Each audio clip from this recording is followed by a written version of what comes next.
Welcome back. Now, South Africa's Land Expropriation Act sparked an outrage from U.S. President Donald Trump, resulting in the U.S. cutting off all future funding to South Africa and imposing tariffs on imports.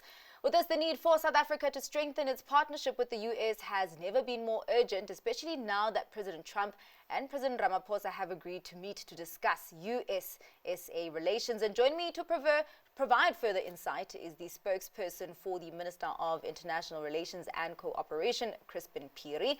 Thank you so much for your time, Chrispin. The situation is very, very fluid. You never know what is going to happen. And actually, to my pleasant surprise, Ramaphosa and Trump are meeting soon to discuss bilateral cooperation. Can we breathe a sigh of relief? Well, we've always maintained that the diplomatic channels remain open and there's continuous engagement through the diplomatic channels. And much to the disbelief of many people, there is now direct evidence of that with the call with President Trump and President Ramaphosa taking place early this morning. So it does show that indeed diplomacy is still alive and well, and there's always room for world leaders to find a way of engaging where there are issues of disagreement or where there could be potential misunderstandings. And really, this is great evidence of that. Could Zelensky and actually the broader Russia-Ukraine issue be the catalyst here? Because we do have this coinciding with Zelensky's visit to South Africa, as he was also having talks on bilateral cooperation with Ramaphosa. And could this be a case where the issues that they do agree on, the US and SA, could actually outweigh the issues and the points of disagreement?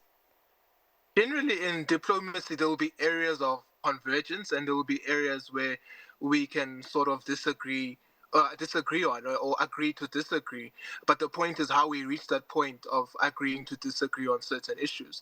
And in this instance, we are seeing that this is one of those issues. You may recall, and I've seen in a couple of interviews that you have done, is that President Ramaphosa and actually, incidentally, President Trump remain one of the very few world leaders who have been able to engage both President Putin and President Zelensky at will, actually. So that is something that both South Africa and the Americans have in common, is that we are able to engage both of these parties. And our position as South Africa in this conflict has been very clear, and that is that you do require both parties to be at the table to ensure that this conflict is ultimately resolved.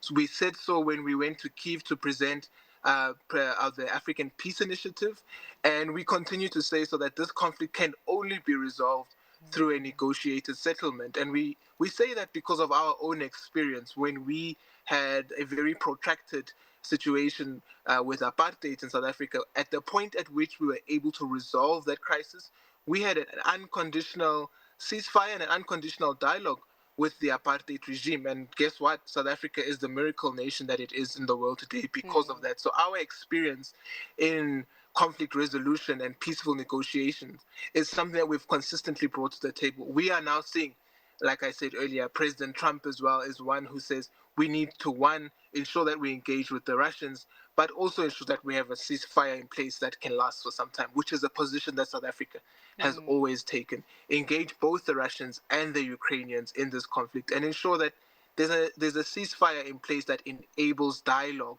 to resolve the sticky points in this conflict. Yeah. Well, we will be focusing on the sustainability and continuity of this conversation between the two presidents.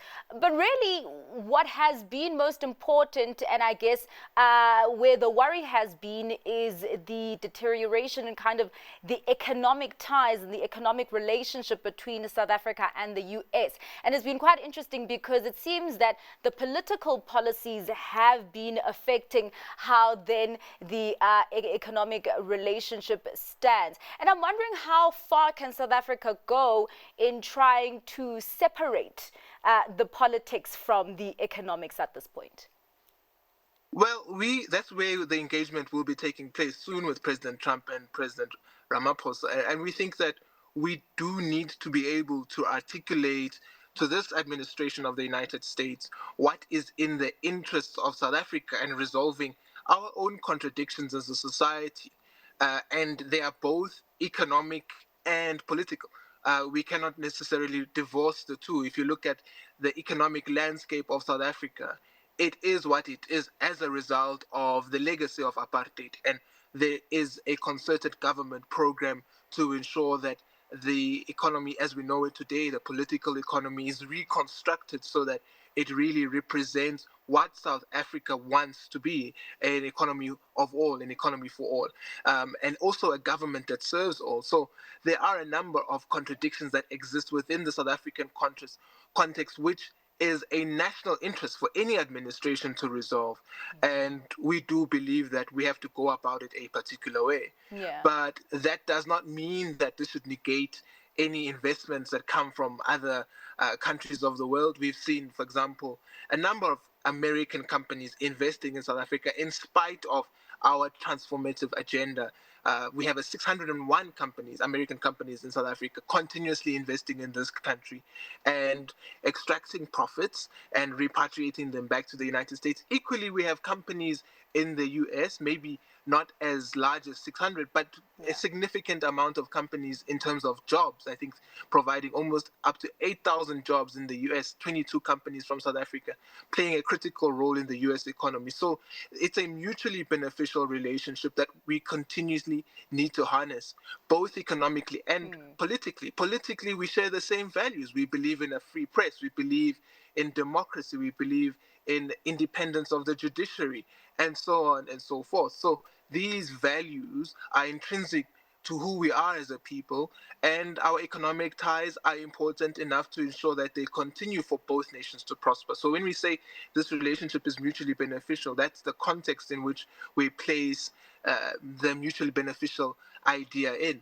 But most importantly, the idea that we share the same values and we really do believe in seeing the world in a particular way is important. We believe that we do need to see more multilateralism because that makes the world more equitable. We do need to see a world based on the rule of law, rule based international order, but international order that is based on international law. It mustn't be arbitrary. And we believe that it's only through negotiations that we can resolve a number of disputes that take place, whether it's in trade. We would think that the World Trade Organization is a premium organization to resolve those issues. And where there are political issues, we still think that the United Nations, guided by the United Nations Charter, is a fundamental organization, multilateral institution to resolve political disputes. So these the difficulties of doing an interview in the car.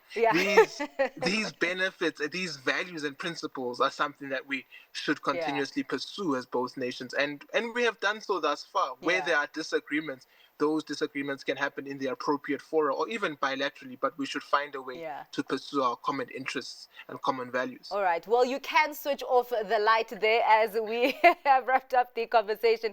Thank you so much for giving of your time, Chrispin. I do know that it has been a busy day also with Zelensky's visit to South Africa, and really hoping that everyone can come to the party, all the political parties and also business, to really lock in now that we have an agreement and a commitment for talks between SA and the US, so that we can fuel up that strategy to mend ties with the United States. That was the spokesperson for the Minister of International Relations and Cooperation, Chrispin Phiri.